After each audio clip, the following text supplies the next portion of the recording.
order. Roll, please. Here. Myers. Here. Howard. Here. Redmond. Present. Thompson. Here. Please join me for the Pledge of Allegiance. I pledge allegiance to the flag of the United States of America and to the republic for which it stands, one nation, under God, indivisible, with liberty and justice for all.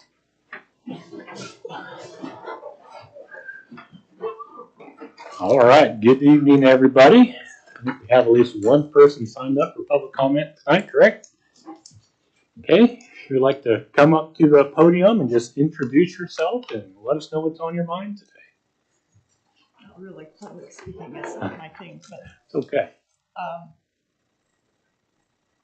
I probably should have just talked to the police chief, but I encountered a homeless person at Pioneer Park, and I didn't encounter him. I saw him. No, I saw a tar, is what I saw. So I was told how to get a hold, or I had someone get a hold of dispatch for me, and they sent a police officer, and I thought it was a prank, actually, because I could see the feet, and the socks were half off and half on, and I thought, if it's a prank, it ain't funny. Yeah. And if it isn't, I didn't know what else to do. So anyway, an officer did come. She contacted the person. He was sleeping and just rolled up in his tarp. And so she contacted him, found out he was not in any dire straits or anything, and she went on about her business, I guess, and so I finished my circle around the park, but I left. I didn't do any more. I just was wondering, I guess, what the criteria is for the homeless. I've got a nice house. I've got a good bed. I shouldn't complain about them, but then I was not confident enough to go ahead and walk my dogs. So I just wondered, what is the criteria? What do we do? Do we do something, or do we do nothing, or what do we do with them? They need help. I understand that. Yeah. But I'm also a little bit afraid of them. So. Yeah, I mean, it's not unusual for people to be a little apprehensive with individuals that they don't know or aren't familiar with. I mean, I don't think that's anything wrong with that. I mean, as far as what we do, I know there is, like, the churches have an organization and group that work together to help people in need in that way. As far as what we do with the police, I don't know if Chief Earhart would be willing to kind of speak up for what kind of they do when dealing with people passing through who maybe need a little extra assistance that they need. I sit down and let him. Sure. Yes, sir. So you pretty much nailed it. We contact Hope's Place if we can. We also have Minister Alliance that sometimes we can give out rooms for in certain circumstances. The sheriff's office is fantastic about transporting them onto counties, which is what happened with this individual. They're usually looking for a destination, whether that be California, Denver, whatever state they're going to. So generally, when we encounter that, we get a hold of the sheriff's office, and like I said, they're awesome about transporting them to the next county, and pretty much they'll county hop until they get somewhere where there's either services or a shelter or something like that, because we're not anywhere near it. So this year we've seen a very huge increase in that problem, and we do the best we can with if they're not doing anything illegal and not breaking the law, there's nothing we can do immediately. It sounds like this person was not breaking the law. I didn't see this, so I don't know. I was out of town this weekend, so I did speak to the officer briefly before I came up here. And it sounds like they did end up getting him out of town, I think the next day. He was there again Sunday morning, but So yeah, Sunday, maybe sometimes Sunday, they got him out of town. But we try to get them out as quickly as we can, but some of them don't want to leave. And if they don't want to leave, and they're not breaking laws, there's not much we can do but offer some sort of assistance. So you did the right thing, absolutely calling and letting us check that out. Obviously, somebody wrapped in a tarp is not something that is normal. So I thought when I first saw it, I thought somebody had lost a part yeah, out the back of their pickup or something. But sure. And we generally don't have them in parks. This is actually, usually they stay out 24, 27. And yeah, so we generally don't have them coming into town like that. But we offer assistance if we can. And if we can't, then, they're kind of just stuck here. So, and that's by their own choice. Thank you. Thanks. Is that a good enough answer? Does that kind of at least gives you an idea for what we try to do to help people? Yeah. So we can only help people as much as they want to be helped to a certain extent. All right, thank you. Thank you, Chief. Anybody else signed up for public comment? Okay. Let's move on to consent agenda. We have A, the 8/5/24 commission meeting minutes, and B, appropriation ordinances 2024-16, 2024-16A, and 2024-P16. Any questions, comments, concerns on those this week? I'll make a motion to approve the consent agenda items A and B. I have a motion by Commissioner Redlin, second. second by Commissioner Myers. Any further discussion? Roll, please. Howard, Yes. Showalter, Yes. Myers, Yes. Bradlin, Yes. Thompson. Yes. Okay, moving on. Presentations and proclamations. We have Fire Chief Brian James with us this evening. And I don't know if you want to step up to the podium. I don't know if we have come on up to the podium. Basically, I think we just kind of wanted to touch base with you, and I'm glad to see members of the fire board here as well. But just kind of see how you feel like things went our last joint meeting. We've kind of discussed very briefly about if we feel like there's things that need to be done to further solidify the merger from where we are now, or what's working, what hasn't been working, and just kind of wanted to get your thoughts and feelings on all that. Yeah, sure. So, everything is working, unless the fire board has different opinions. Everything seems to be working very well. It's the last 2.5 years has been a very easy going deal, which of course I've been chief of the rural department now for 12 years and for the city now for 17, almost 18 years. So we've been really working together for quite some time already as it is, but officially together for the last 2.5 years. So really the only thing that I would say that is kind of a little bit of hiccup, but it hasn't been causing any major issues except for on Mary's staff, which is the county employees operating city equipment. In my opinion, it would make sense that the remaining city apparatus, which isn't very much now that we are slowly getting rid of some of the old equipment on the city side. We got rid of old City Engine 3. That was a 1986 Ford Boardman. We traded that off, and the county purchased a 2006 Wildland Urban Interface apparatus, so it can do both city calls and county calls. And then now with the new purchase of new City Engine 2, where we used city capital outlay project funds that we started long time ago. Of course, that rolled into the county side.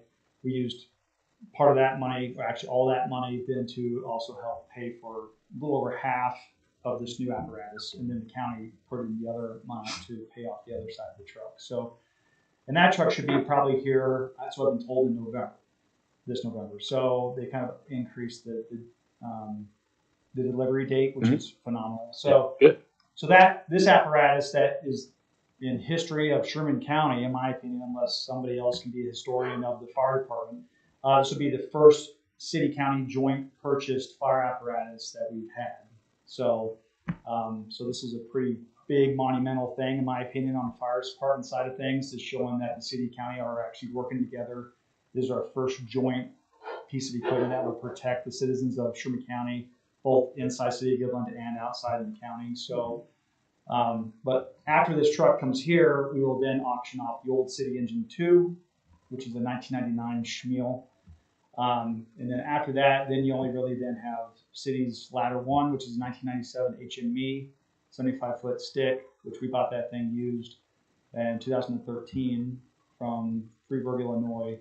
And then we have City Engine 1, which is a 2007 E1. It's our main pumper for the city. It's the first engine that I bought when I came here as chief.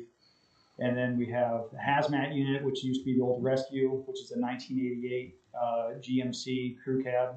It has a utility bed on the back of it. And then the ARF truck, which is the 2000 airport rescue firefighting apparatus, which is, of course, out at the airport. So those would be the only 4 apparatuses, along, I guess, with my chief's vehicle, which is the 2000 Expedition. So technically, I guess you'd have 5 pieces of equipment that would be left in the city as your sole owner of that the county is charged with maintaining and keeping up with. So I guess the question then stands is it worth the city holding on to these pieces of equipment? And as years go by, you know, we're slowly still trying to increase and trying to update our apparatus. Ladder 1, I know we bought in 2013, but it is a 97. It's going to start showing age. We're going to probably have to kick it down the road, probably, you know, in the next 5-10 years. Probably looking at getting a new aerial, not brand new, but a nice used aerial like we did with this one. Because a brand new aerial, I mean, you're looking at, right now in today's market, you're looking at a little over $1 million just for that truck in today's market. For that same truck right there, it's $1 million. Mm-hmm. We wouldn't buy a $1 million apparatus. We can't do that. We can't afford that. We'd probably go out and try to find a nice used truck like we did Ladder 1. When we bought that truck, it was $135,000. So saved the city of Goodland hundreds of thousands of dollars when we bought that truck. So, and then Engine 1, you know, it's an 07. As long as you maintain it, keep it going, you know, we can make these apparatuses last a long time. It's just things cost a lot of money, as we all know. Yeah. You know, things don't get cheaper; they get more expensive. So, like for Engine 1's pump, if that pump would ever go out, it's a $40,000 part right there, just for the pump, $40,000. So that would kill our budget, both combined. The money that comes from the city and the county just to replace that pump, that would be a huge expense and cost to the taxpayer. But again, doing maintenance that we do on our trucks, trying to keep them up to date, and testing and everything that we do, we are extending the life of these apparatuses. So in my opinion, it would make sense just to roll these things over to the county, so that they can have the sole ownership, so that Mary's not to worry about, you know, again, insurance companies having to worry about getting driver's licenses and driver background checks and all that stuff, so that county employees can drive city apparatus. So, plus 2, the city's insuring them, and the county could probably insure them at the same rate. So, I don't know. I mean, I guess that's a moot point. That's up to you guys how that plays out. So I'm just kind of explaining things to you, you know, kind of the glaring things I see that would that really kind of need to get used to be buttoned up a little bit. Same thing with budget, as we all talk about. And budget is always a hot topic every year. I understand that. But to continue to go with the same rate every year, we're going to need to seriously look at on this side of the coin, maybe increasing that, not an expensive, you know, huge rate. I can't remember what Mike and I talked about. That would be fair to make you guys, so you guys aren't scared, you know, 2-3% every year. Whether that's a huge increase or not, I don't know, but to help offset some of the costs that the county fire department is incurring by maintaining all the city apparatus and so forth and so on. So those are the 2 main things that come to mind to talk to you guys about and see whether it's, you know, worthwhile or not. So obviously the building has already been talked about. I know that you guys already made a decision on that. So it is what it is there. I guess the county commissioners need to decide whether they're going to allow us to do what we want to do inside that building or not. That's going to be up to them. So, yeah, I think we got, what, 20, 23 years, 27 years left in that. Or no, we've been in that building since 2013. Now it's hard. What we got? 20 years left in that. So I don't know. Point is that we have a nice facility over there that the city and county came together, allow us to go inside, and there's just some ideas that we have going on in there that obviously the county commissioners are a little hesitant on allowing us to do because, I don't know if that's another meeting that you guys need to have as a commission with the other commission, to ease their concerns. I don't know what that looks like. So Yeah, I'm not I mean, official. I think like on that particular subject, I guess a little more complicated because that's basically more on EMS side of things, which is strictly county stuff. I mean, it just gets maybe a little more unnecessarily complicated, but it does.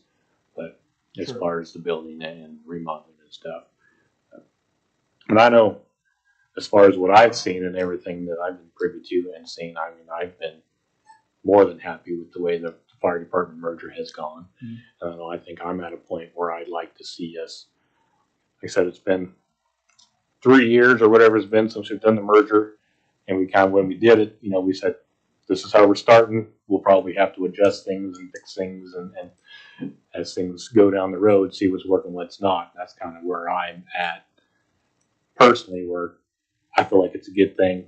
I feel like it needs to stay together for a long time. And we need to now look back, see what's working and what's not. And it sounds like for the most part, most things are working good, short of maybe a couple of things that we need to discuss and then get together with the county and get their opinion and feeling on things too. Yeah, most definitely. I mean, where I came from in Colorado, the fire department was its own governing body. Mhm. The fire board members were elected members. The fire department had its own mill levy. I've always had this opinion from day one. So for almost 18 years, I've had this opinion. It would make sense that the fire department was its own fire protection district, where the city and the county, didn't have their fingers in it. It was just its own government agency. So the taxpayer taxpayer has their own mill levy for the fire protection, and then they elect fire board members to then govern the fire department. That would clean things up quite a bit, but that's a whole different ball of wax on that side of things. Yeah. And being brutally honest, I've thought about that myself, about what it would take to make that happen. Because just thinking about it, that seems like kind of the most reasonable thing to actually, for things to really work the way they should work, Right. is it should be its own thing, doing its own thing. Right. But like I said, that's a much bigger thing to try to tackle, to try to make that happen. It is. And that's not going to be this governing body. That'd be the other governing body, and maybe even public conversation on that. And I don't even know how you go about even trying to build and make your own fire protection district. I don't know how that works. So I have to do a little more research on that and see if we even want to go down that path. But no, I am extremely thankful for everything that you guys as a governing body has done for the fire department and the backing of the fire department and to help keep the fire department the way it is right now. Like I said, everything's working like it should. I mean, nothing's perfect, but we're working pretty good in my opinion. So of course I'm a little biased. I got my assistant chief over there. He may say something different, but not while you're standing there. So, but no, I do greatly appreciate it. I also appreciate the fire board. The fire board's always been 100% in favor, even before we were merged, that we're all in this community together, whether we're county residents or city residents, we're all in this community together, and we need to help and support each other the best we can. So, I mean, they've been using county funds to help inside city limits for a long, long time. So it just shows that their true character of wanting to make sure that everybody as a whole is protected the best way that they can. So anyways, I guess I'll stop talking. Do you guys have anything else you guys want to talk to me about? Thank you for what you do as far as, you know, taking care of those vehicles and making sure that we get the most life out of those. I know they're extremely expensive and complicated to maintain, and the work that you do definitely helps save taxpayer dollars. So thank you for that. I would be in favor of trying to figure out some way that we could get the vehicles turned over to the county to try to ease the process for Mary and the front office. So from what I hear from you, sounds like things are going well. The commissioners just need to stay the heck out of it. So thank you, Brian, for sure. Yeah, I would echo that. I agree that we need to probably look into figuring something out there. I'd be in favor of that as well. Yep, me too. Do you have anything else that you wanted to touch on? I will, since you've mentioned, you know, budget and maybe needing that, I don't know if you guys have had a chance to get a copy of that contract that we have at the county and check out the dates. I do think the date for submitting numbers is earlier than what I had initially thought at our joint meeting. So just be aware of what those dates are on that contract as far as if you're looking for an increase in budget. Sounds Or good. you need to have that ready. Definitely can do that All right. for sure. Okay. Awesome. Thanks, Chief. Thank you, Yep, Chief. thank you. We appreciate it. Thank you. Thank you.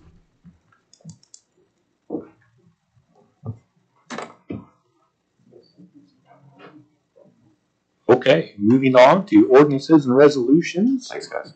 Thank you, guys.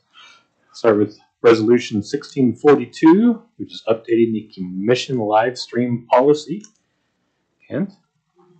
This was brought forward by Josh Jordan, our IT director, and just some changes basically on terms within it. It doesn't change the depth of the policy in general, but I'd ask Josh to come up here and say a couple words. You knew I was going to ask you to come up and say something. Yeah.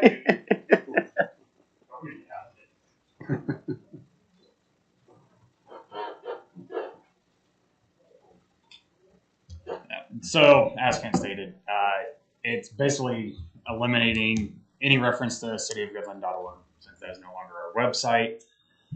When we first did that policy, that was the biggest thing that, as I went and had to review it because somebody asked me for a copy of it, I was looking through it and I was like, oh, well, we no longer have cityofgoodland.org. Probably time to change that to where either it's not listed or we add the new site. And we opted to just eliminate the direct linking to that. The other big change it would be, I believe it was section 5, to where if there are small things that we need to be updated in said policy, we can do so just by simply updating the website. Because there's always times when certain things need to be updated, like the website would have been, that policy would have been in place. So just little things like that. I'm curious, so on the wording of section 5, as this policy may be changed and or updated at any time that the direction of the commission and or the city manager. If I'm being brutally honest, I like the way things are, where that it holds us accountable for being open to the public, and it's not easy to change that. I'm not sure that I like the wording, no offense towards Kent, of it being and or the city manager, to give the city manager the option to basically change this any way they seem fit at any time. I personally would prefer to just leave that at the discretion of the commission and not the city manager, just to make it a little more difficult to make changes, just because I think it just kind of, it's kind of a check balance on its own thing to make it a little more difficult in that sense, where the commission has to discuss it and then approve the changes, and then just have the city manager do so. So at that point, would you like to just strike section 5? Because if it has to come to the city commission, then being able to update by changing said website becomes kind of a moot point, because then it has to come in front of you, at which point it would need to be a formal action at the very least, and or another resolution. Yeah. Honestly, if that's the case, then section 5 is probably a little redundant if we're going to do it that way. But with the changing of the, I think, we're into way the wording has been changed as to where you can find it, where it's going to be streamed, that probably is not going to be an issue. But who knows what the future may bring. But any other thoughts? I agree with you. Yeah. Okay, on that, so I will make a motion to approve Resolution 1642 while eliminating the addition of Section 5 that was written in there. I'll second. Have a second by Commissioner Redlin. Any further discussion? Roll, please. Yes. Yes. Yes. Yes. Yes. Thank you. Thank you. Thanks, Sean. Okay, next up we have Ordinance 1781, which is an ordinance amending the renewable parallel generation policy. Okay. Mayor, members of commission, and I'll ask Shauna and Dustin to make mention of a couple things as well. But we all attended a seminar put on by Kansas Municipal Utilities over a couple of weeks ago. They have put together this new parallel generation toolkit and just basically updated and revised a couple of their best standards and practices in the policy. This policy is basically set up for parallel generation, which is on the municipal utility side. See, I'm starting to talk too much, and then Shauna should describe that.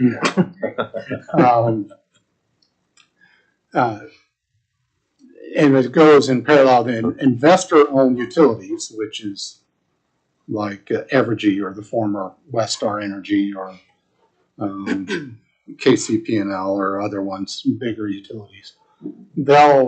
They have a standard of net metering, and that's why staff included in the agenda packet the distributed generation toolkit. It may seem like a lot of information, which I know it was, but it was basically, I thought, the easiest way to try to communicate those two terms, which is the main gist of this whole thing. And it's for people who put either solar or wind or other renewable generation on their place of business or their place of residence, and how they connect to our electric utility. And there are certain standards as far as interconnecting, because Dustin and his crews generate power, and now there's parallel generation at the residence or business, and a bunch of people are responding. And so that generation that's coming from the house or business then ends up having to compete with the generation from our own electric utility. And that's where conflicts can develop. And that's where this policy and these procedures and these standards are kind of set up within our code in order to make sure that that happens without creating additional problems. So that's the basic gist of it. There was a certain set of standards that was passed in, what was it, 2015 or 26, several years ago. Some of the equipment has been changing, some of the different types of things, and then there's also been court cases. And because of those court cases and the things that are happening at the state legislature level, they have come up with this revised on a couple terms that is very important, and then also the standards. So that's what this whole thing is about. Hopefully that's a synopsis or a summary. And I'll ask if Dustin or Shauna please come up and add anything to what that I just provided there.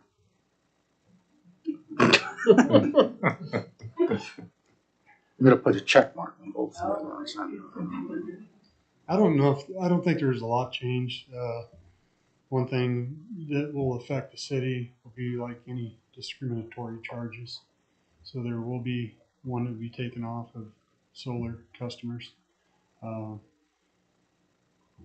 KMEA, KMU, and several citizen or employees from other utilities worked on this, so they went through it front to back. I don't think it's a big change, but people spend a lot of money. We want to make sure that they get their fair amount back too. So none of that's changed. None of it how Shauna figures it on avoided cost. 150%. All of that stayed the same. So I mean, there has been changes, but not a lot of changes. So, Sean? I think the only other big change, the only other, not really big change, but a different change is in the ordinance before, it stated that anything over our 4% of our peak load that wanted to generate could not. Mhm. And now it is stated that they can, but they will not be compensated. We won't have to pay them back for what they push back into the system. So that changes a little bit too. We may have more than 4% of our peak load in facilities, but we don't have to compensate anything over. And currently we have 6 customers that are solar.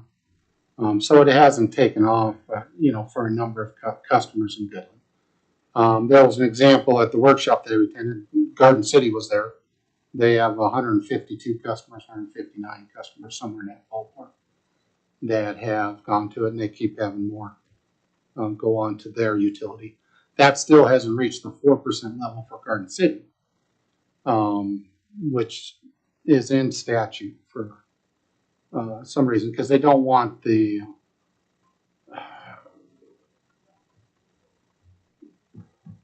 too many customers in one particular location, or at least as far as the compensating for the energy used within it. There's other concerns regarding the number of customers within a certain grid section and how it affects how the energy is being delivered. And Dustin can speak better to that, as far as there are additional complications that come about because of that. So, Yeah, if you get a saturation in one area, like Kent said, it could cause problems on your distribution transformers. A large saturation could cause issues with your substation, and being able to safely, kind of electricity in that area. So when it gets to a point to where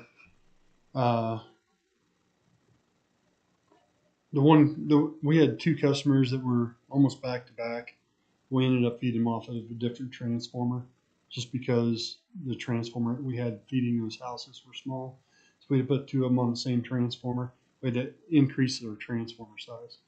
So I don't think we're going to have the issue with that in, for several years, but it could come to a point to where, if like a lot of your newer stuff up in the northeast part of town, if that came with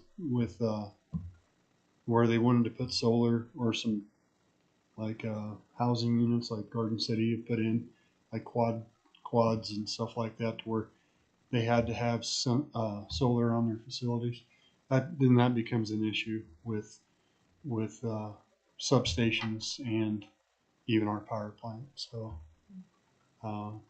but at that point, there's feasibility studies and stuff like that, to where your customer would have to pay some of that, if not the most of it. But like I said, I don't even think we're going to be close to that. So 6 customers.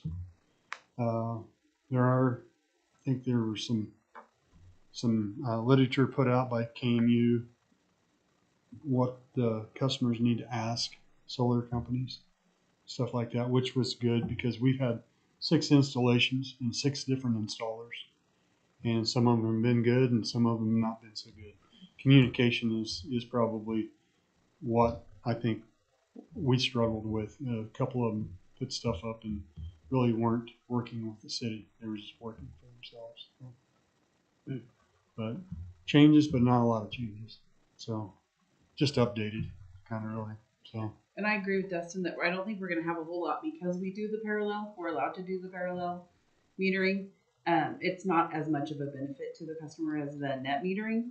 So I think municipalities won't see an increase as much as those bigger cities that have different. and the one clause in there that I always go back to is load appropriately sized. So they can't come in here with a 5 kW load and put up a 25 kW solar facility, because it really goes back to what you used in the previous year. That's what most of your legit solar companies are looking at.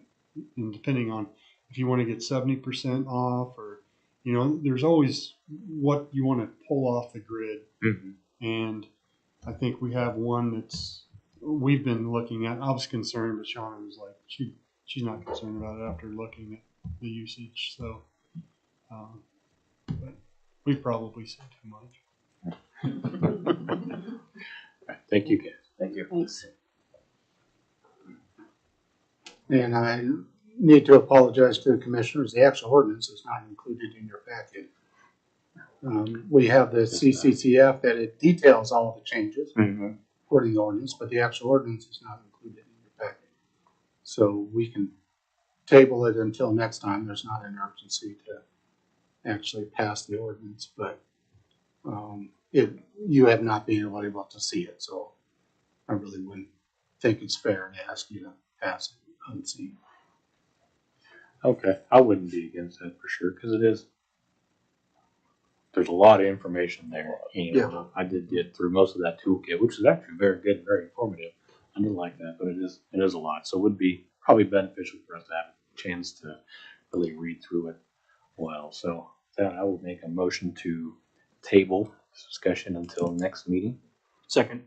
Second by Commissioner Redland. Any further discussion? Roll, please.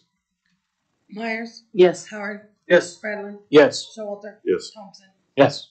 Thank you.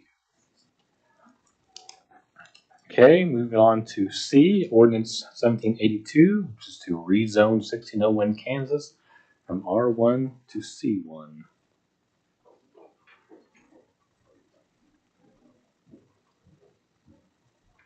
Good evening, everyone. Evening. So this property is located right across the alley to the west of the property that was rezoned to C1 to build the storage units on for G&A Legacy. The applicant also owns the lot to the south of 1601 Kansas, which is already C1 all the way up to 17th Street. So they're just trying to get this lot to C1 to also build storage units on it. The applicant was unable to make it due to a family emergency and being out of the state.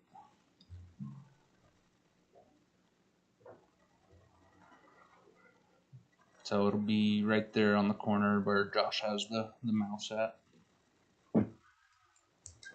You said those lots to the south of it are C1? Correct. And then also to the east of it, the first 5 are also now C1. Yep, those are the ones we just did. Mm-hmm. When was, I guess, the ones to the south of it there, when was those done? It's a great question. Because I was looking, you know, I was just kind of checking things out, trying to educate myself, and I saw The house at 1601 was torn down in 2017 or 18 by the city. It was put through the whole process. Yeah. The other 2, there used to be a house in the middle there on that double lot, and it was torn down, what I heard was in the 70s. So the foundation had just been laying there. The property owners did go through and clean up all the foundation, so it is just a dirt lot now, which made a great improvement on what it was.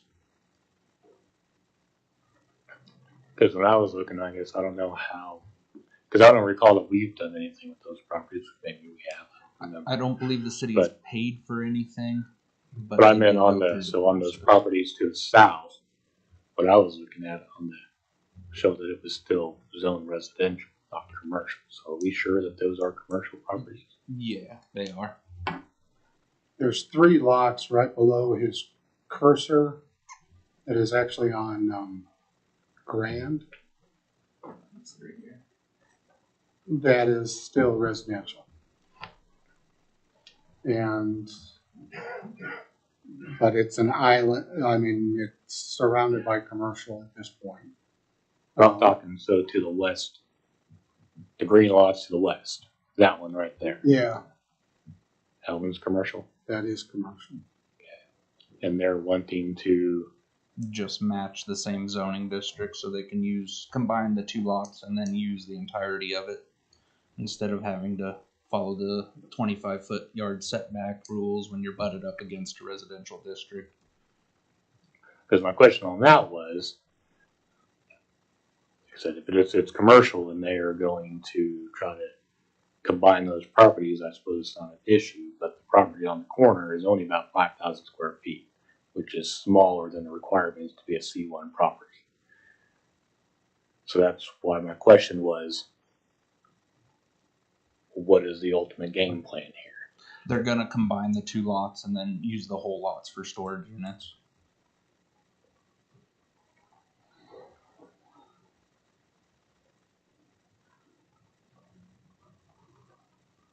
And the little island of residential that sits on Grand, they're trying to work with the family because the owners of it are deceased, so the kids have not gained their name on the property yet. But they're trying to actually trade lots that are of equal size and go that way and then rezone those also to C1. Where at now? Right where he has clicked. On those ones? Yeah, those 3 right there, the 2 south of it, and then, well, yeah.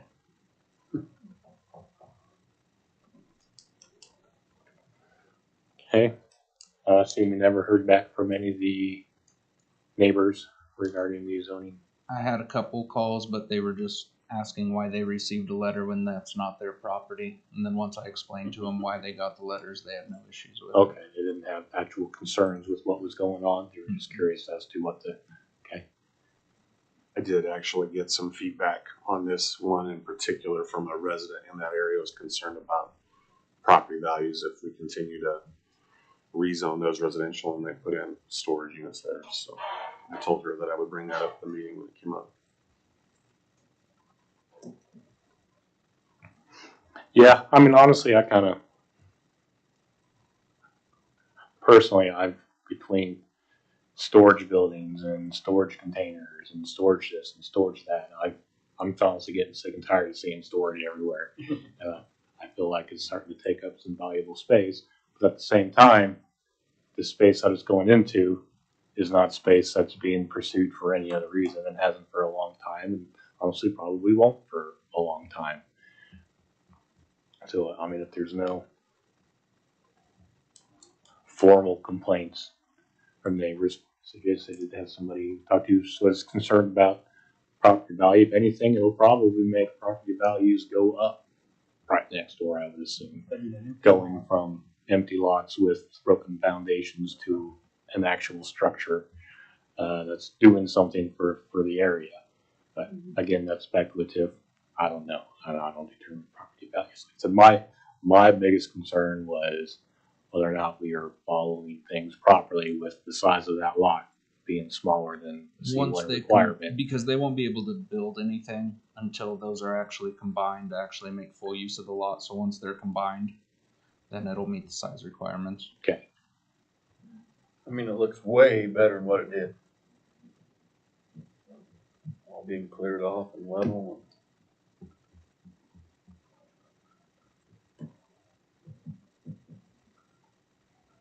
Any other questions, comments? With that being said, I'll move to approve ordinance 1782. Get your glasses. Yep, I sure did. Can you hold that out there for me?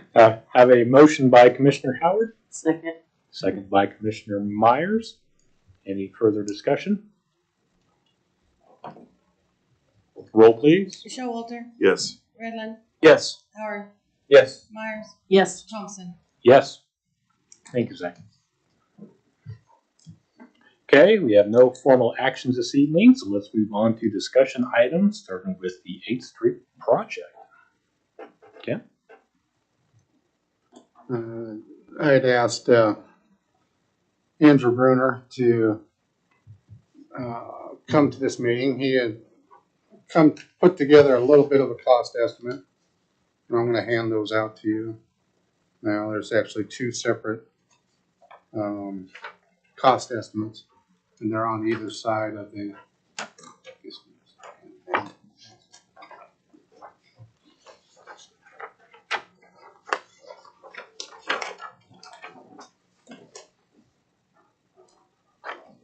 And yeah, it's very small print, so.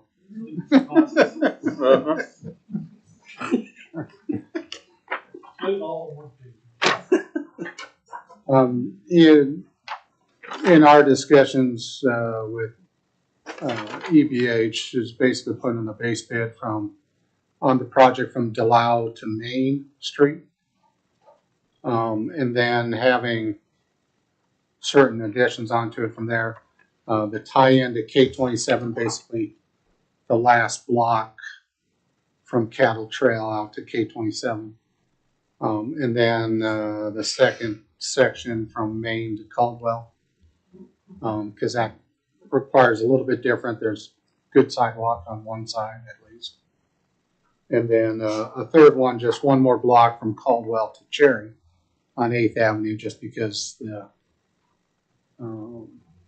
there's the dips and the way of that intersection of Cherry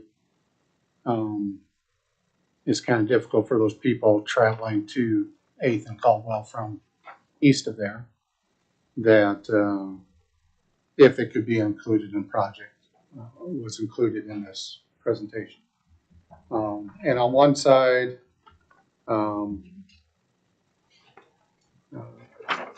Andrew basically put reconstruct to match the existing width of 45 to 50 feet, and on the other side is a 36-foot wide roadway. And I'll let Andrew take it from there as far as what does this include.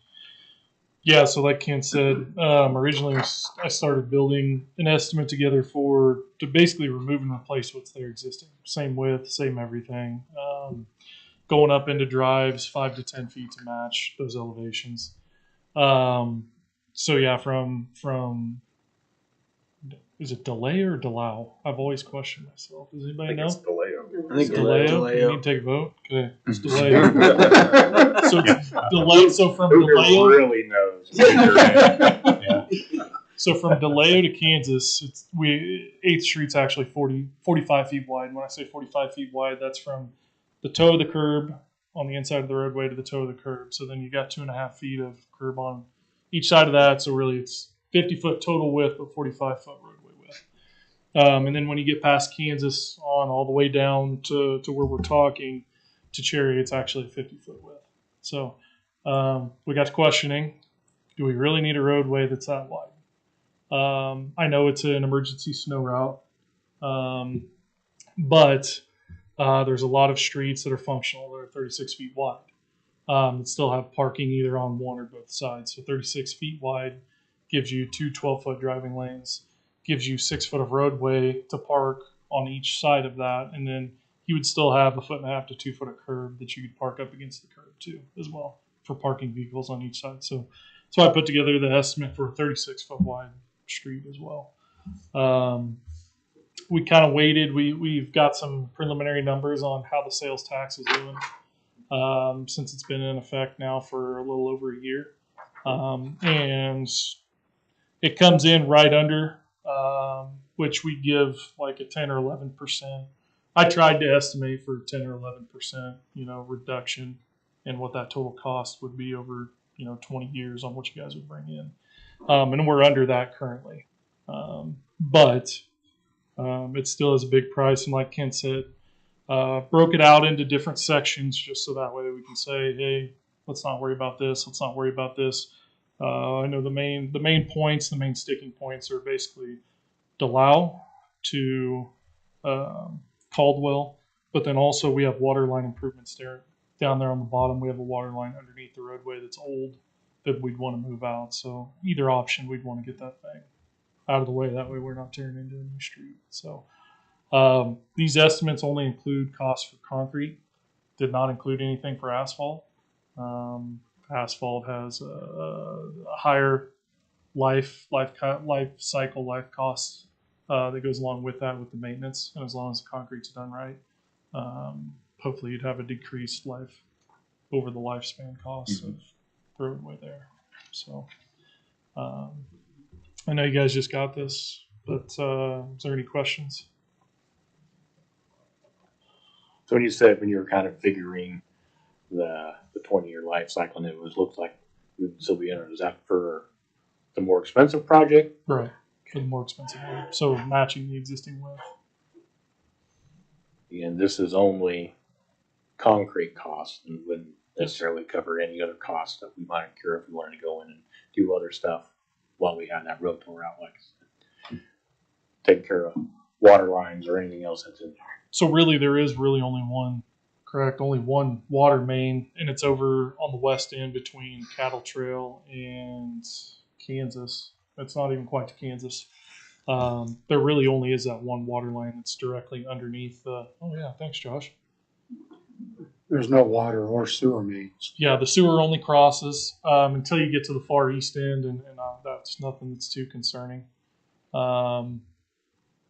But basically, yeah, there's a stretch that's, well, it's light blue. It's kind of hard to see back over there to the left. It's right underneath the curb. But basically, we'd want to get that thing out of the way. So On the north side there? Yep. Okay.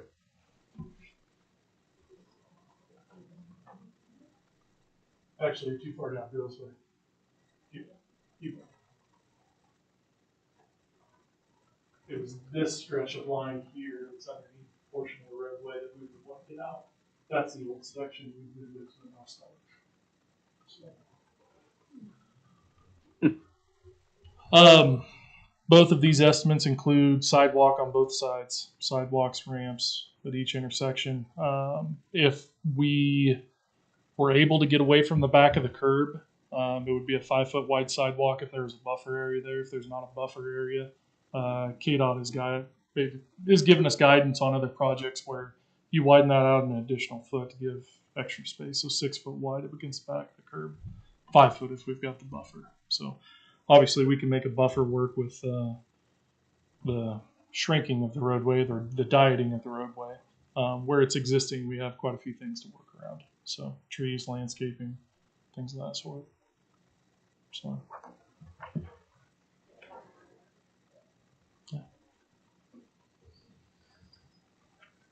Do we have any initial thoughts?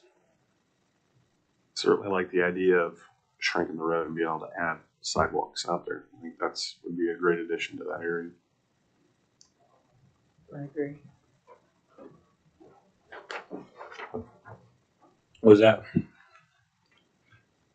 I guess maybe I misheard. Was it the 36 foot had sidewalks on both sides and the larger one did not? Both estimates did. Yeah. It's just I'd have to look on here and see which one had more quantity, but it's easier to give ourselves a buffer when we're reconstructing it to 36 feet wide instead of what's there existing. Because like I said, we'd have to work. Well, there's trees all along that stretch. We'd have to work around and add some additional quantity. But there's also other stretches where, yeah, we have no choice but to be up against the back of curb.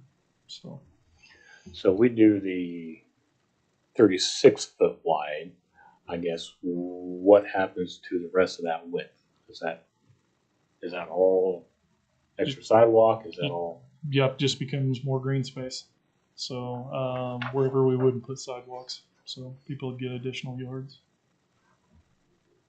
or additional right of way to maintain. Well, the additional size of the road is basically from the west end to until you approach downtown, right? Yeah. So when we get close to Main Street, or if we get close to Caldwell, we're not gonna reconstruct the main intersection. We're not gonna reconstruct the Caldwell intersection. So there we'd begin to taper back out and match those. But anywhere in between, we'd shrink or diet those down. So yeah. So everybody's accesses would be extended. All those roadways would be extended. I've really been trying to look hard as we would get deeper into this on how we can better manage the stormwater. Because that entire, what I'm going to call the watershed that gets to Caldwell, begins back over where we're starting. So if there's another option that we can try to figure out between Kent and I and Kent, we're looking at all kinds of options to help alleviate some of that. Well, especially at the intersection of 8th and Main. So how it ponds there. So. Does shrinking the size of the roadway and having sidewalks on both sides have any effect on snow removal? I know that's a pretty heavy snow area when we get a blizzard. Okay. But does that, if we shrink the size of the road and have sidewalks on both sides, does that have any effect on the snow removal?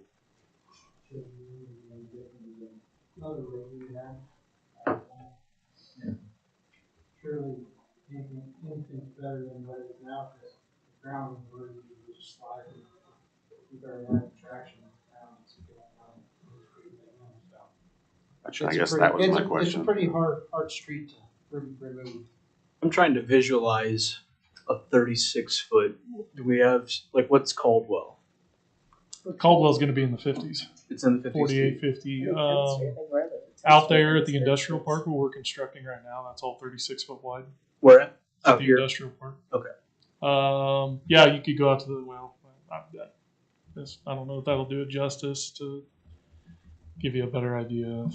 I want to say 17th Street might be close to that.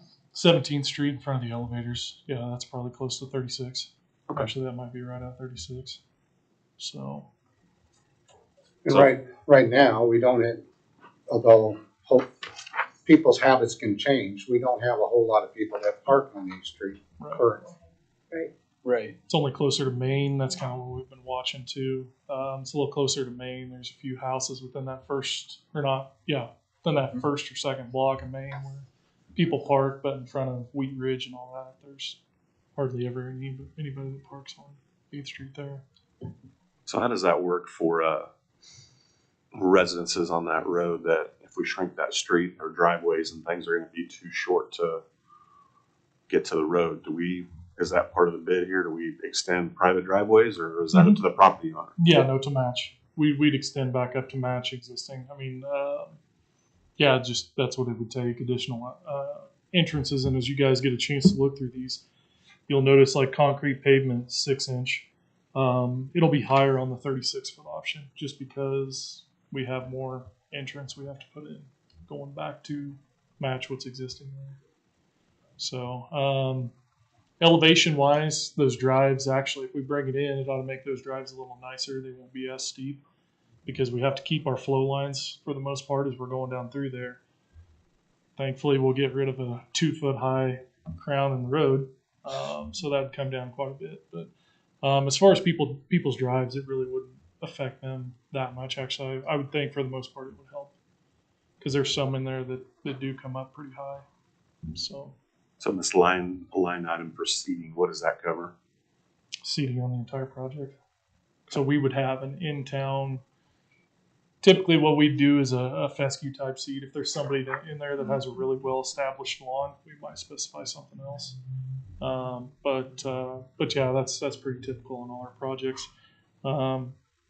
And oftentimes when we do things of this sort, you run into landscaping and sprinkler repair. If we bring it in, it's not so much of an issue, but if we do keep the same width, we're going to end up getting into people's sprinklers and having to replace things. So, especially if we're putting in sidewalks too, because we'll have to cut those back 6, or whatever feet off the back of the curb where they're sitting at now. So.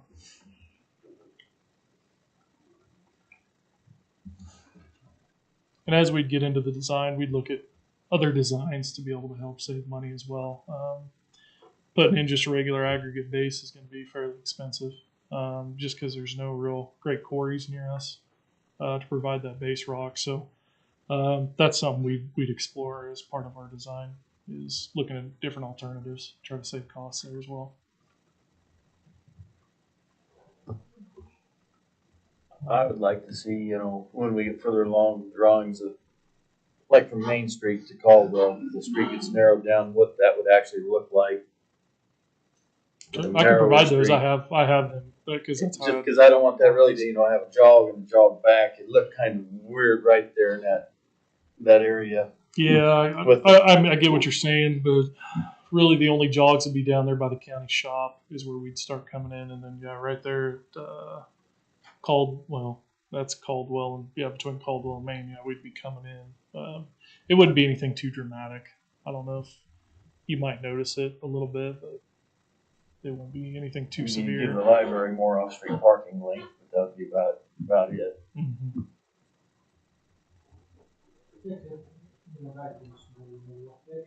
If we're gonna have, if we're filing in the middle of the street like we normally do it, it will probably make it a little tighter through there.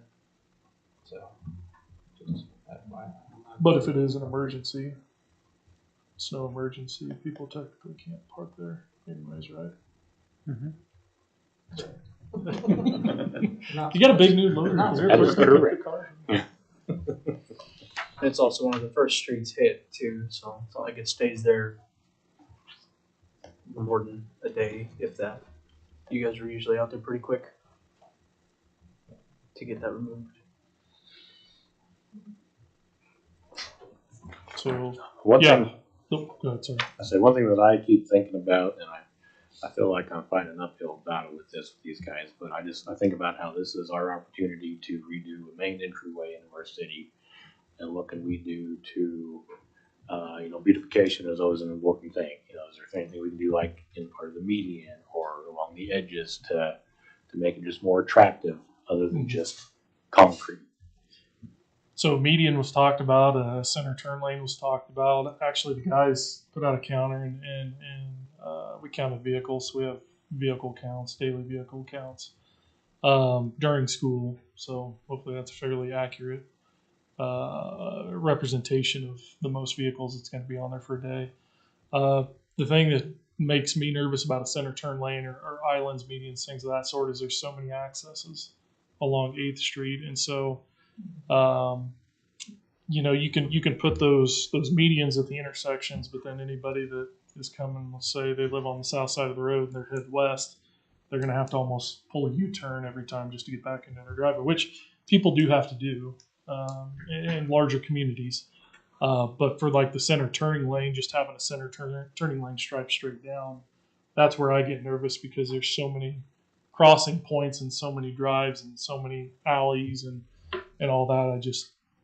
That could cause some issues on the traffic side of things. So I guess if you had some ideas as far as like a beautification type thing, we can look into things of that sort. I haven't put any specific thought into things just because we haven't really gotten to this point in the project yet, so I didn't want to put a whole lot of effort into it. But I feel like if that's something we wanted to try to pursue, is something of that nature, whatever it may be, I'm assuming the wider street would be the one we would want to go with in that instance for the space. We can do something like that with the more narrow streets. So if the narrow streets is the way the commission ends up wanting to go, then I kind of makes it a moot point, I think. Just more food for thought.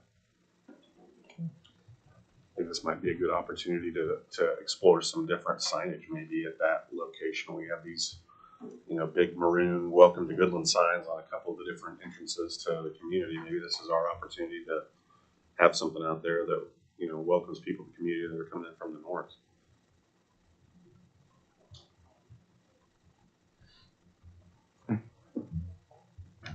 So what do you guys think? I guess a couple things as far as the length of this road that we're looking at.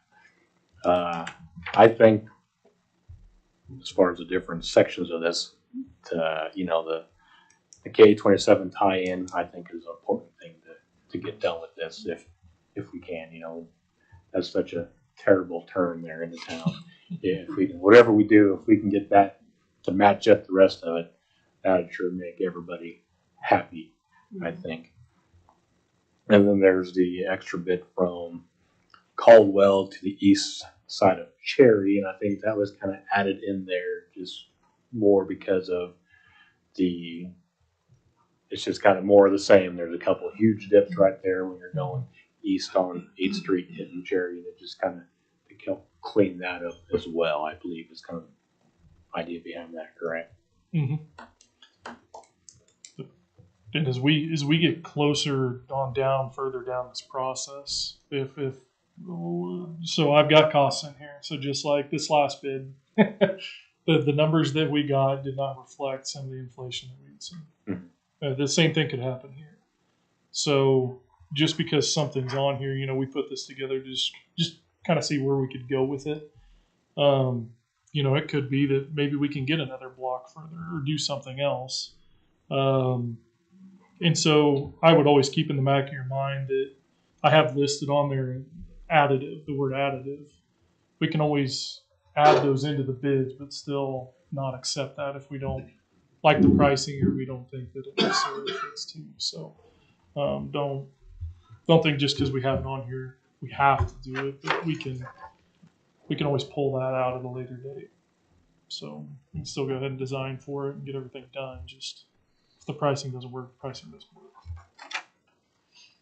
Because we do, I have some some inflated costs there on the unit pricing, but then also we've got a 5% contingency built in as well. So we do have some contingencies in there, but those can disappear if 2020 and 2021 come around.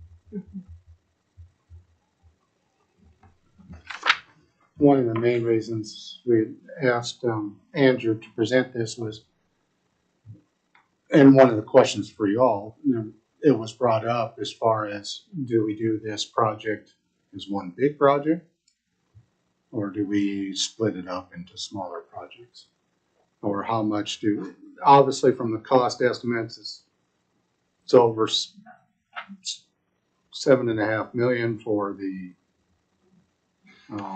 wider street project, and it's a little under $7 million, about 6.8 for, and this is just cost estimate for the smaller side street. Obviously, there's additional concrete work at the driveway entrances and the street entrances or street cross sections. But if we wanted to do the entire project, we obviously would need to get financing in order to do that. We don't have that kind of money in the budget. And that was part of the reason for the sales tax, is we would have a dedicated source of income to pay back a bonded project. Now, we've already had about a year of the sales tax, and the bonding process is going to take a while in order to do it. This would not, the actual construction project won't occur until at least next year at the earliest, or it might even be the following year. It just depends on how we work through this. But one of the questions to ask you, and it doesn't have to have an answer tonight, is whether staff should start talking with the bond attorney to put together that bond issue for your approval to go forward through that route. The other thing that I think would be good that was brought up by Commissioner Howard is and Andrew has those available as far as some visuals to see from ground level what this appears like. And Andrew can come back in next meeting and present those, provide you some additional information before you decide on the actual width of the project or for some roads. And you might also think of any other considerations you would want to have. This one, both estimates include pedestrian pathway on both sides. Now that, are we for sure want to do that? Want to have pedestrian on both sides? This includes vehicle traffic only. It does not include anything for bikes or anything else regarding the pathway, or for any other type of, I don't know if beautification is the right term, anything else that should be in the road. But for staff, it's okay. What's your initial take on it? What is some additional information you'd like to see before we really start proceeding on it? And do we want to bond this project and make it one big project? Or even if it's two projects, that's still too big a project. It would take two different bond issues to do.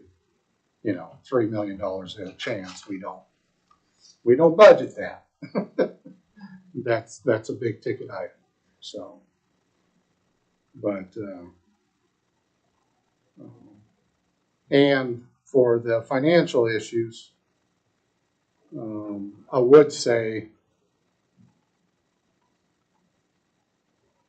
you know, we've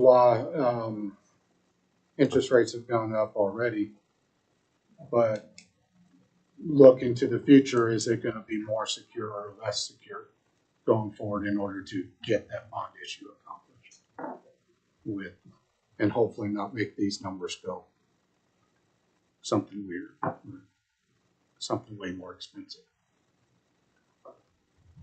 So that's what we're trying to gather from you guys at this point. Well, I think just from a public's perspective, I would rather do this project all at once, because I feel like if we break it up into 2 or 3 projects, that's going to start to feel like we're just in constant construction in that area. And it seems like, you know, if we have visitors, and every year they're going to come back and we're going to have a different section of the road tore up. My preference would be to try to get a bond and do it all at once.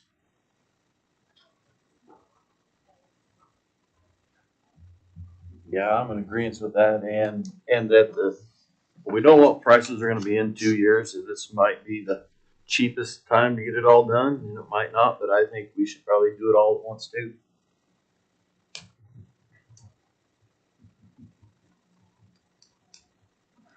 Yeah, I feel the same way. I feel since we have a dedicated source of income, I don't have an issue with getting a bond for this project. I mean, the only thing that could possibly be is, you know, we are estimating how much money this thing's gonna make over the next 20 years. I think, you know, we can look at things historically and kind of probably get pretty close, you know, unless there's some sort of dramatic change that happens into the community in the next 20 years, get a pretty good idea of what kind of monies it's going to bring in. So I too would be in favor of trying to bond the project and get it all done at one time.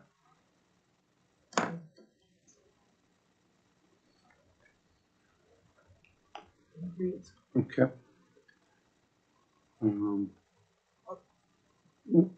I guess I would suggest we'll have Andrew come back and next meeting with some visuals from the ground to be able to look at it, and then I can at least staff can start having an initial discussion with bond attorney, and we can as far as which estimate, we don't need an absolute number.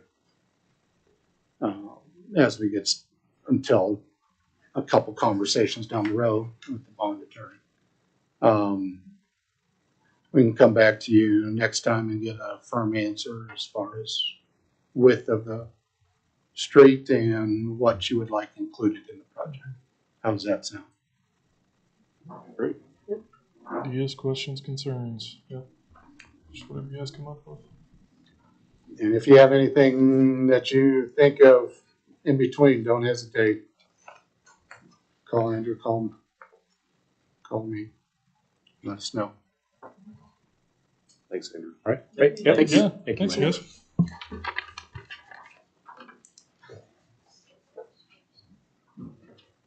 Okay, moving on to B, a discussion regarding low income rates for utilities. Again, this is one that I had brought up last meeting to kind of let you guys think about and see what your thoughts and feelings were. You know, if anybody had come up with any opinions on what they feel we should do, if anything, regarding the utility rates for low income individuals.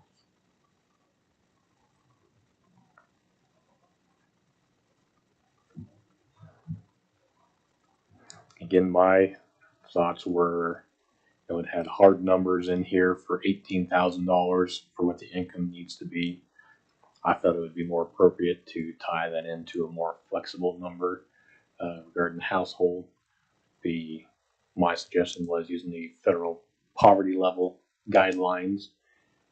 I like, you have 100% would be the exact poverty guidelines. I think maybe that's a little stringent.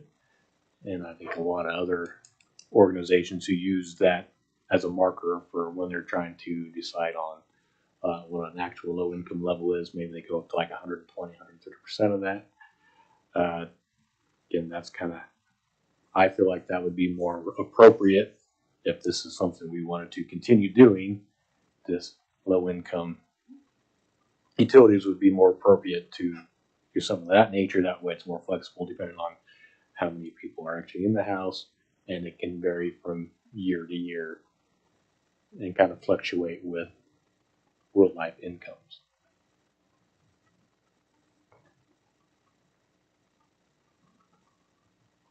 The last ordinance has been in effect since 2015, is that right? Yeah, I believe so, yeah.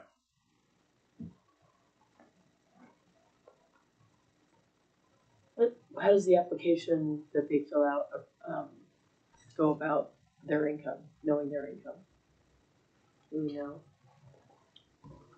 It says on there that we have them show us their source of income, whether most of these are on Social Security or disability.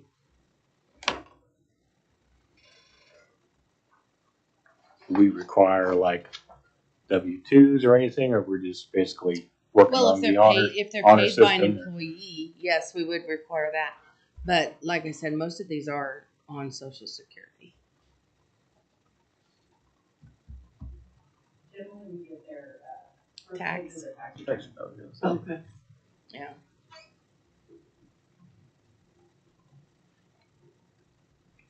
And I saw some, I'm sorry. No. I was just going to say, you may have mentioned this last meeting, Mary, but do you have any idea what the estimate, how many people we have currently taking advantage of that? Shauna says 10. Thank you, Shauna.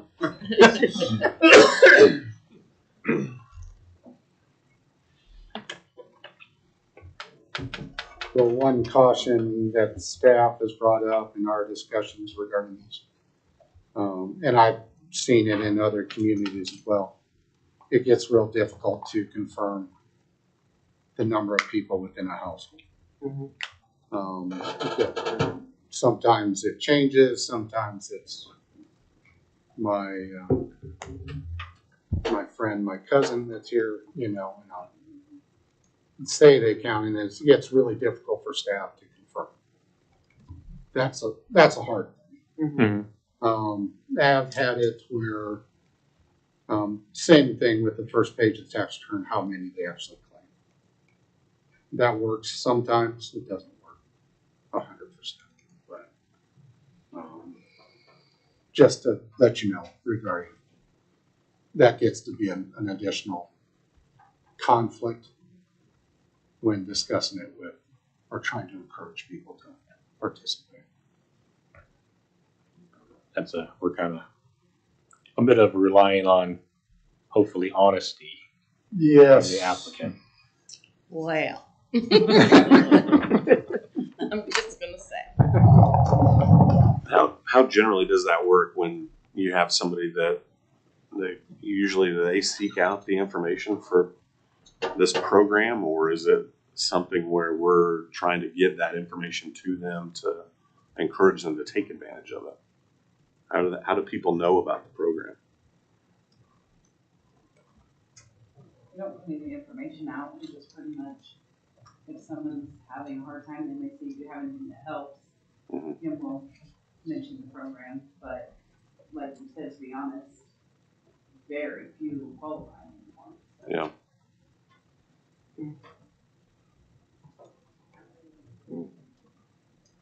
And again, I think the idea of it isn't to be a thing where a majority of people do qualify. I mean, the whole idea is to help those who truly are struggling. And I think even with that, I just feel like the dollar amount that's set in here is just, if that's really $18,000 is your annual income in your household, you are more than struggling. I mean, you are struggling if you're way above that line at this point in time. But We kind of talked about, like a lot of these, just amongst us, are people who are elderly or disabled, and typically two household, most of them are one household.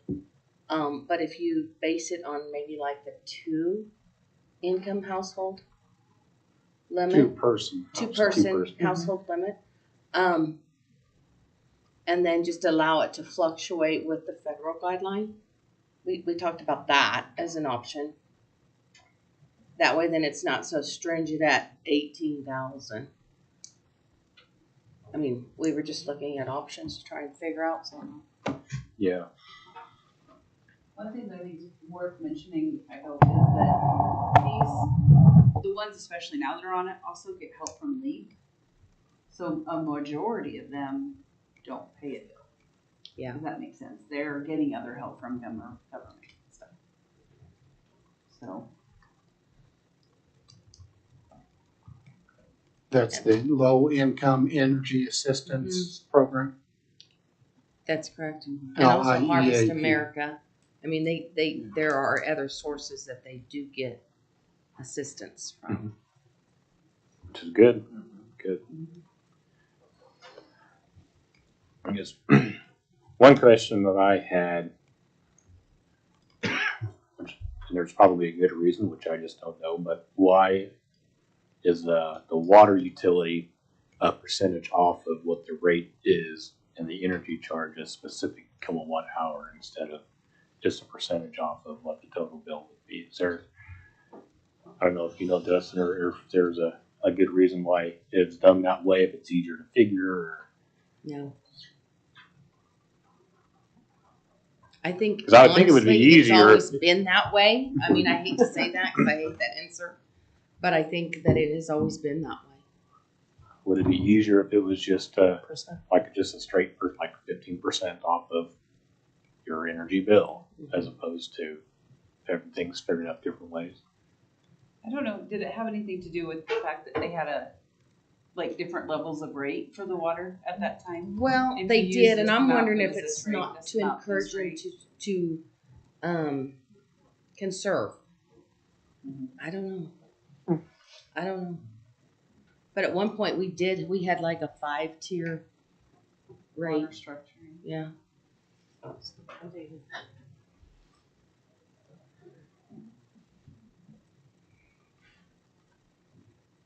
I guess I would think that it would.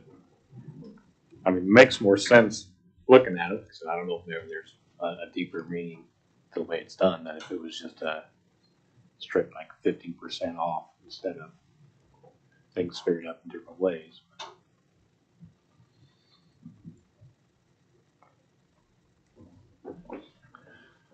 I don't know, it sounds to me like maybe, Kent, you and your city staff have had some discussions about this already and have come up with some thoughts and ideas. I'm wondering if maybe by next meeting you can get together with them and put together some kind of more formal proposal where you give us 5 or 6 suggestions about how you guys think this would work better and be able to benefit more people.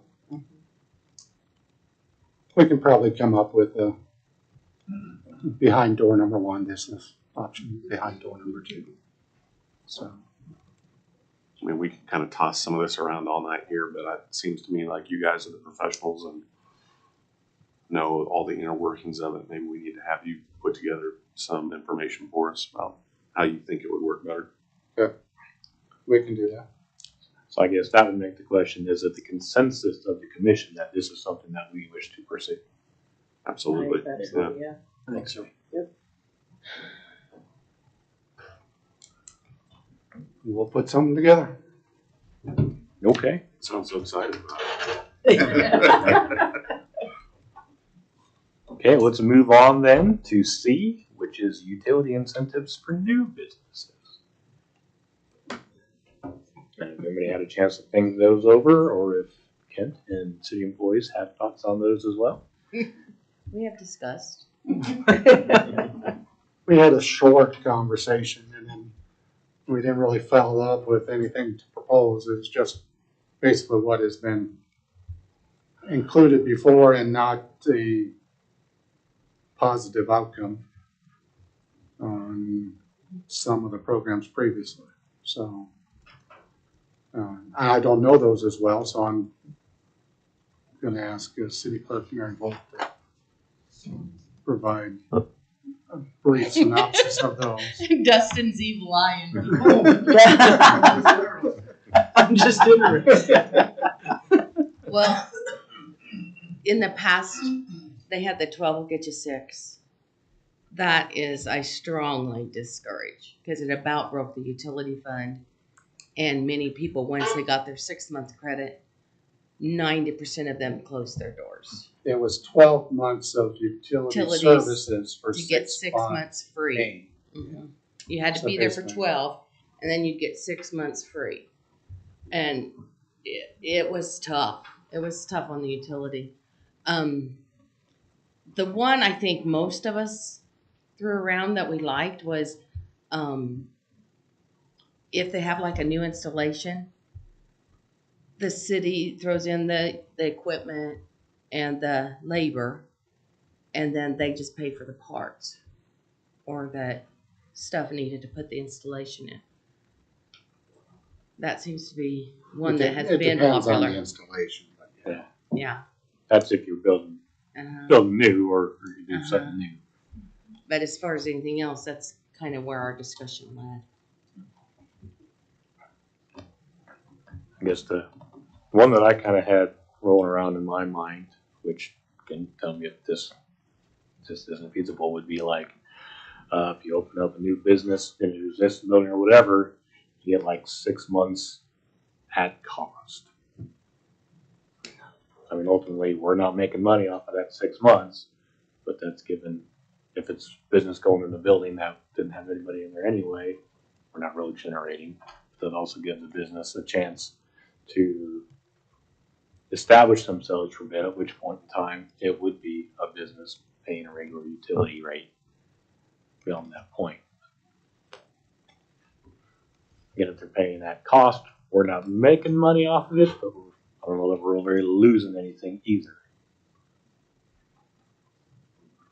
Again, if you feel like that's off base, let me know. But that's just kind of one idea that I had rattling around in my brain.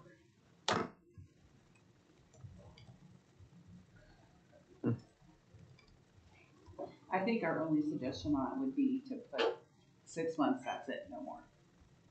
Because in the past it was extended and extended and extended. And it gets to be kind of a nightmare for our billing side to have to change that every month for that one customer.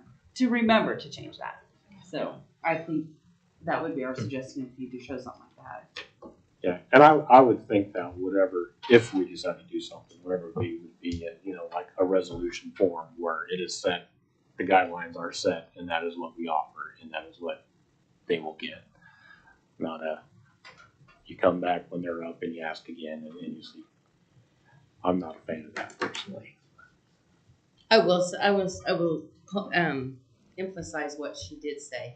It does become troublesome to remember to change that one customer because you're really changing it every month. It's based upon your cost for that month. So I mean, it does. It is difficult, but it's doable. And I would add, the at cost, I think, is too much. You need to, if you're selling the commercial at 11 cents, sell it to them for 9.5. If you're selling it to them for what the city's getting billed, we are losing money. Because if I have to send guys out to maintain that line or an outage, we've lost money on that. Yeah. So the ad cost it's always been a stickler with me because we're selling this as a commodity to make money, not to give it away. So, and if you come with a business model and you're expecting stuff to be given to you, that's a poor business model to me. You know, if you give something to them, say for like 2 cents more than what we get charged, and say like if that's at 6.5 cents, so you know that maybe 9 cents instead of 11, you still have a cushion. But if, like Shona, this one month we're gonna get billed 8.5 cents, and another month 5 cents. So it becomes a It's a up and nightmare. down. But if it's like at 9 cents instead of 11, I think it makes more sense to me. But we do lose money. But- If you're selling it at cost and I have to send somebody out there for outages or something, we've lost money. Or do we just say 10% off? Yeah, For say 6 maybe a months. percentage base would be Which more. 10% would be 1 cent, but And do it for like 6 months. I mean, Right. have it spelled out. just do a What about a percentage. flat That'd rate? be easier probably.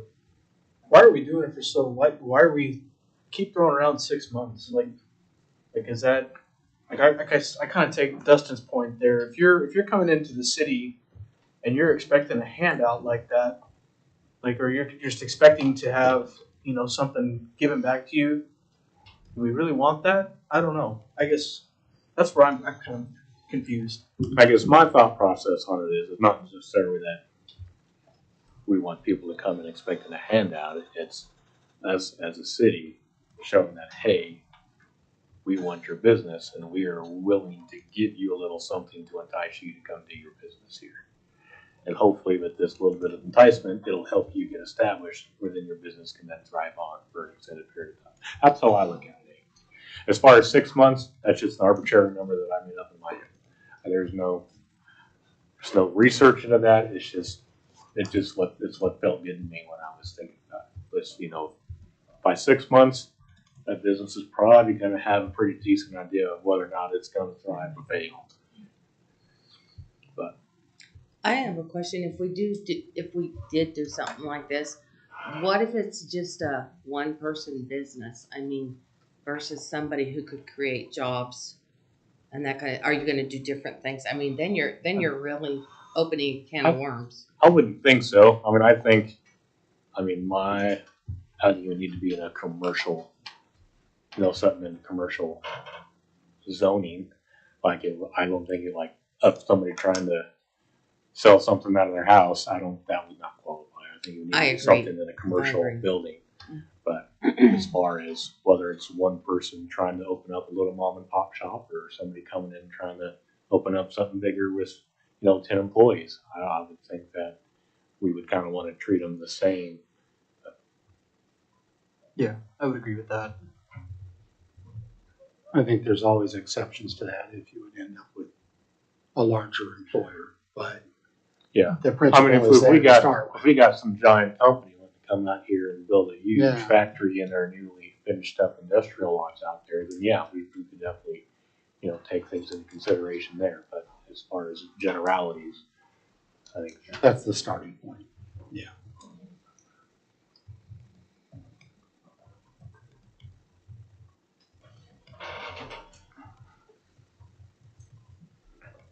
Any other thoughts? If this is something we want to maybe look into establishing, something you guys want to pass on, we'll mull it over more, come back next meeting again. Does Jason want to have Kent and the city employees come up with half a dozen different ideas? Probably Bring very back to- specific ideas. Yeah, it's not gonna hurt to have something available if somebody comes to us.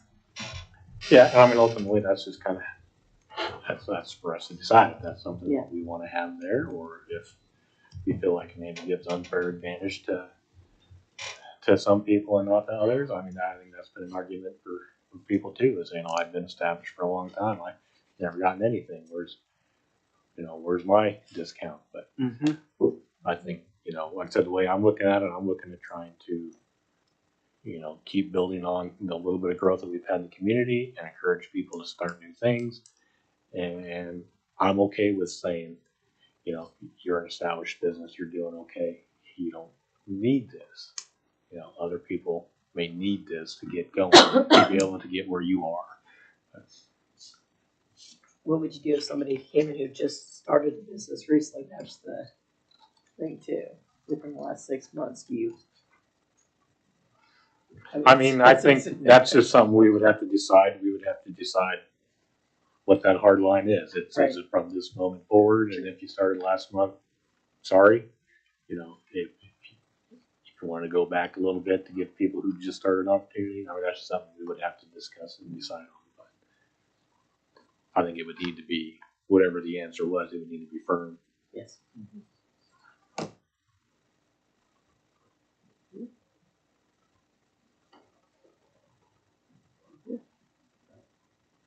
I think I'd probably want to mull it over for another meeting. Yep. Yeah. Keep thinking it over. Bring them back next time again. Yes. Yep. Yes. Okay. Sounds good. Thank you. Okay, we'll move on to D, the golf cart ordinance proposal.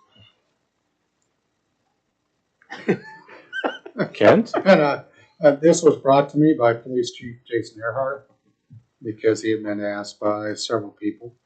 There was also discussed, well, it actually goes back to the ordinance in 2016, which authorized worksite utility vehicles, micro utility trucks, and utility terrain vehicles for operation on city streets.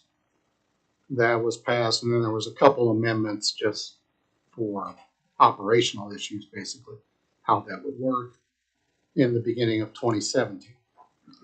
Golf carts and off-road vehicles were specifically prohibited at that time in that ordinance. Since he was asked about it, he just put together this ordinance for consideration about adding golf carts to the mix. There are concerns with golf carts, and I guess I would turn it over to Police Chief Earhart to provide those concerns to start with, and may add on to it at the end.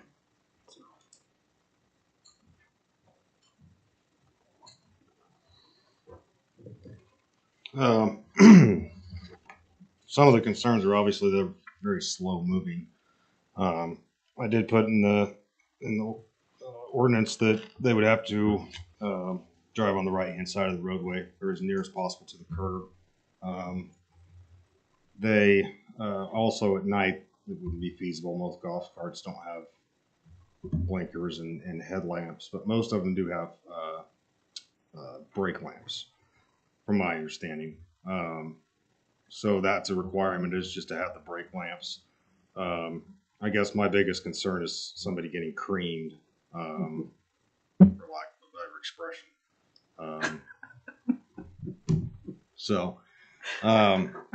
But there are some, we do allow UTVs, and they're set up the same way as this ordinance puts it. The Goodland Police Department basically inspects it, and but those are faster moving vehicles. These go, you know, I've heard 10 miles an hour, 25 miles an hour. I don't know if anybody owns a golf cart in here, but about, I mean, I don't know how fast they can even go. So, what's that? Yeah. So, people mainly I've been asked just, they don't want to drive their golf cart to the golf course, because that's what I originally thought, and I was really confused when Kent and me talked about it. It didn't make sense at all. But no, I think it's more that people use it to go down and get the mail, or they go down, they give their kids a ride around the block or things like that. Is more kind of what I understood that they wanted it for, run downtown and do whatever. So there are some concerns with it, but I think like Tribune, Kansas, they're quite a bit smaller than us. They have it. I didn't get a chance to research. I don't believe Colby does, but it's kind of where I'm at. I don't think it's a horrible idea. And I really don't think, I think we have 30 maybe UTV people that signed up, and you don't rarely even see those. I mean, I imagine probably just a few were going to sign up. It could surprise me and it'd be more, but. I do know on that there is one or two of those UTVs that are older and they're way slower out there. Oh, sure, I'm sure. I know that, so. Yeah. I don't know what the difference would be between that and a golf cart that's slower, Sure. you know. Well, the UTVs have turn signals, brake lamps, headlamps. A lot of the I'm new saying golf there's carts there's a do lot too. more. And you're right. required. You're absolutely right. So if it's an older one, I mean, they would at least have to have brake lamps. Right, yeah. And that's why, that's put in there. But the newer ones, you're right.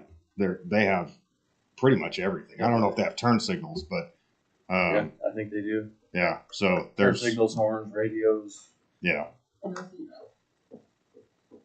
Yeah, there is no seatbelts in it. Or for the older ones, definitely don't have seatbelts. So that, I mean, again, I don't even know if we could require them to have those because I don't think they probably even make them. I don't know that answer. Chief, how many requests have you gotten for this? Over the years, quite a few. Recently, two or three, and then over the years, I've heard about it repeatedly.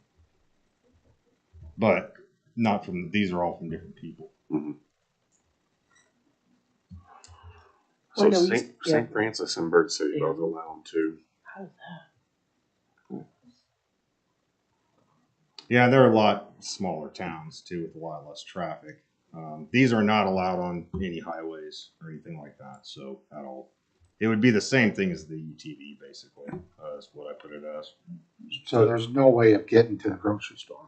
Yeah, you can't take them to Walmart. No. So you can cross 24, 27. You can cross those with UTVs. I don't know I didn't think you could. if you They can just cross. you had to have bumpers and all that stuff added to them. Yeah, you can cross those. So if I wanted to go to Tractor Supply, I can cross 24. And then I can go over to the next road and I can cross over to 27 and go to Walmart. Now, do people do that? I've never seen that. Yes, I have. I have seen. There's a couple. Go to McDonald's and get whatever, but they cannot drive on the highways, but they can cross. Like that's a work site utility vehicle. It's the same thing. You can cross. I don't know how comfortable I'd feel about crossing with a golf cart, but the UTVs are at least can get up and move past that pretty quickly.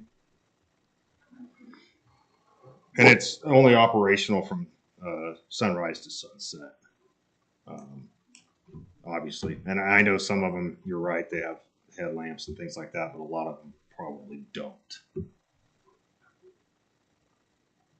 Well, at the risk of sounding like an old curmudgeon, I guess I would say that I'm not necessarily in favor of this because I feel like you look at a street like 8th Street or Caldwell and you put a golf cart on that street with people that are probably already going 35 miles an hour, that we're probably just asking for bad things to happen. I don't know that I would support a golf cart ordinance. I'm in the same boat. I'm going to favor safety here. Yeah, I guess my thoughts are kind of along the same lines. The only thing that I would consider differently, I think, is I don't know anything about golf carts either.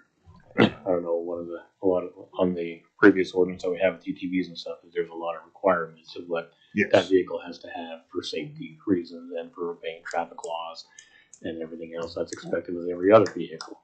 So my other thing would be if there are newer golf carts that qualify under the same things as all the UTVs, then maybe instead of looking at a whole new ordinance, maybe if it's something we wanted to do, just add golf carts to the existing ordinance and make, if your golf cart fulfills all the requirements of the other vehicles that are allowed, then okay. But that would be the only. I know somebody that just got a brand new golf cart. I'll touch base and look at that and actually go look at it and see. Yeah, I don't know if that's something if these guys aren't interested in that, then they don't even bother. But that would be kind of the only way that I would really even want to look at this, I think, is if it followed all the same guidelines as we expect out of the other vehicles. Well, it keeps it simpler. Yeah. Way simpler, so. Yeah. And again, I don't know anything about golf carts, if that's even I don't either. feasibility. I'd have to follow up with that person and see. I know they have headlights and things like that. I don't know what all they have. So Is that something you want to look into, or is this not something we want to worry about? Or you want to do something else? I think Kent and Mary should do the door number 1 and 2 thing. Yeah. This one, I think I'd say I like it the way we have it. I don't necessarily see any need to change. And if somebody, you know, a citizen wants to come in and make a proposal, and you know, I'm always open to change my mind. I mean, I'm not ever 100% set one way or the other, but at this point, I don't know that I feel like we have enough reason to move. I agree. My opinion is if it meets the same requirements as the original ordinance, why not? In which case, there's nothing to talk about tonight because it matches the ordinance. So we're good. Good to go. No, because we'd have to add that language. But it excludes golf carts. Yeah. Oh, it does. Yes, Yeah. there is an ordinance that prohibits the operation of golf carts as of right now. So I guess, do you feel like you're okay with leaving things the way they are, or do you want to? I mean, I think looking into if a golf cart meets the requirements, might as well take a look at it and then we can add. But then again, you're looking at, I don't know who checks them out. You guys check them out? Yeah, I check them out. I have to go to the location, check all the. Yeah, I have a checklist. Yeah. I mean, I guess it doesn't hurt. I agree. Like with some of the golf carts I've seen, I wouldn't want them on the road. I wouldn't let me pass them. But if something has got seat belts and lights and everything else, it's just a little smaller than utility vehicles. Take a look at it, but not some of the golf carts I've seen driving around. Yeah, and some of them are actually probably bigger than UTVs. To be honest, Yeah. I mean, there's I 2-seaters and all that's- kinds of stuff. So, Yeah. I don't have an opinion either way. Whatever y'all want me to do. So I feel like Well, it's not. It's not. Consensus, not unanimous, but consensus is, I guess it's worth looking into if it's even a feasible thing that golf carts can qualify under the current ordinance, then maybe we will look at just adding golf carts to the current ordinance we already have. But I don't feel like anybody's really interested in maybe doing a whole new ordinance for golf carts. I would agree with that. I would agree with that. Okay, so I'll circle back. And I'll do some research, and then I'll let you know kind of what I find out. There you go. Because I don't Great. think they That have sounds them. I don't know. Maybe you know, JJ, if they have them with the seatbelts. I don't think they I don't do. know if they do. I don't know about seatbelts. I know Yeah, headlights and stuff like They that. do, They've yeah, got I know them they have all for that. night golf. yeah. Yep. Okay, great. Oh, Thanks, Chief. circle back. Sounds good. Thank you. Yeah. Does anybody have anything else they wish to discuss this evening? We have discussed an awful lot tonight. With the We got to eat. letter. Oh, Yeah, letter E. I guess we'll go ahead and continue on with the next discussion item. You're For getting the zonk. the Kansas SBDC is seeking a letter of support in securing Small Business Administration supplemental funding. This just came from the Kansas office for the Small Business Development Centers and asking for a letter of support in their request to the federal Small Business Administration for some additional funding for this part of Kansas. So I just saw it as an opportunity to advertise a little bit for the Small Business Development Center on their behalf, and also that we encourage, or you guys decide that it is a letter of support for their operations. Well, I, for one, feel like it's a great thing to support. Anything we can do to get more funding for small businesses, to try to get established and grow in the community would be better for us. Absolutely. Agreed. Yep. Agreed. Do it. Or consensus is. Sounds good. Okay. It's an easy one. We'll get Aaron to sign a letter. Any other discussion items? Any other hidden doors that I? Okay, let's move on to reports, starting with our city manager, Ken. Well, not included in your packet, I noticed, was the manager memo. That should have been in there. My apologies. The monthly activity report from the police activity is included in there. The industrial park, they have completed the first part, the curb line of the street around the corner on the southeast corner. They will be pouring tomorrow, unless we get a heavy rain tonight. At least the first half of the about 150 feet of road in the industrial park. And once they get around the corner, they'll be able to make pretty good time going straight west. So on that part of the street, they got quite a bit of the base down at this point.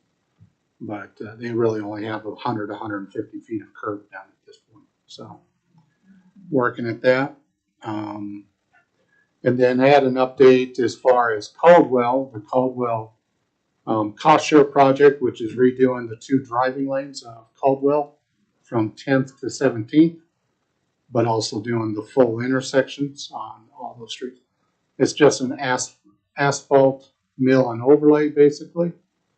They are looking to start either September 9th or September 16th. So, and they say they will be done before Flatlanders. So, we had put that as part of the conditions, but it's starting to get close now. So, but it's a quick project once they get started on it. So, but did still want to start letting the public know that Caldwell project's forthcoming fairly soon. And that's all I have at this point. Mayor? Do you have any questions or comments for our city manager? Okay. Thank you, Kent. Okay, move on to commissioner reports. We'll start down here on my left this evening with Commissioner Redland. Just want to say, first off, thank you, Andrew, for all of the reports that you've been giving us. They're very informative, and also for the oversight out there. I was walking, or I didn't walk, but I drove around and saw all that, and it looks great. Things look like it's going well. Also wanted to say to Dustin, saw a couple of your guys. It's been a while back, but you guys were they were replacing a pole, and it seemed like the project went really well. Like you guys worked really hard, and it was done quick. So I just want to say thank you to your guys. You guys do really excellent work. Okay. Thank you, Commissioner Howard. Nothing really. Just there was a good turnout at the music in the park and the barbecue and everything. Good food and I'd like to thank everybody that showed up and all the people that showed up to help and everything. I think it went really well. I concur. Commissioner Myers. Nothing at this time. Commissioner Showalter. I thought the barbecue went well. It was good to see everybody not in the commission room and maybe a little bit more relaxed. So I appreciate getting help. Thank you. All right, for the mayor report, I just want to agree. Thank you to everybody who helped out at the barbecue Friday. It was a good time. I look forward to doing it again next year. Hope you guys do too. With that, I will make a motion to move into executive session under the authority of KSA 754319B1 for personnel matters for non-elected personnel. I would like the police chief, the city attorney, the city manager, and the commissioners for a period of 15 minutes. Motion's on the floor. Second. Second by Commissioner Howard. All in favor say aye. Aye. Aye. Howard. JJ.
All right, call this meeting back to order. With that, I will make a motion to move into executive session under the authority of KSA 754319B1 for personnel matters for non-elected personnel. I would like the police chief, city attorney, city manager, and the commissioners for a period of 5 minutes. Motion on the floor. Second. Second by Commissioner Howard. All in favor say aye. Aye.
just need 90 more seconds.